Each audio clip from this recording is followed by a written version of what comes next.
Mehran cattle से शायान हमारे साथ हैं। Shayan, thank you very much. माशाल्लाह बड़े खूबसूरत जानवर हैं, हाइट भी बहुत ज़बरदस्त है। क्या खिलाते पिलाते हैं इनको? हमारा खुद का इधर वड्डा बनता है फार्म पर, वो हम खुद इनको देते हैं। हमारा प्योरली खुद का बना हुआ होता है, बहुत सारी चीज़ें होती हैं उसमें। तो ये इंजेक्शन वगैरह का सिलसिला तो नहीं नहीं नहीं, प्योर ऑर्गेनिक पे पले हुए हैं ये सारे। मतलब सब ऑर्गेनिक चीज़ें चलती हैं, इनको कोई इनऑर्गेनिक चीज़ नहीं चलती। तो माशाल्लाह कहाँ पे आपका फॉर्म है? मेरा फार्म बैरियर टाउन के opposite Karachi dairy and cattle city है, उधर है। सही। तो ये इनकी यहाँ पे आप बुकिंग भी कर रहे हैं बकरा ईद के लिए या सिर्फ शो कर रहे हैं? हाँ, बुकिंग भी हो रही है।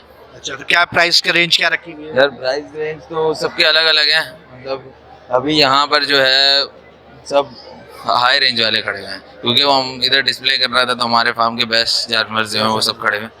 बाकी आप विजिट करें, वहाँ पर छोटे रेंज के भी हैं, बड़ी रेंज के भी हैं। आप तो ये अभी कितनी कितनी उम्र के हैं, कितने दांत के जानवर हैं? इसमें दो दांत भी है और पूरे 8 दांत वाले भी जानवर हैं। अच्छा जी।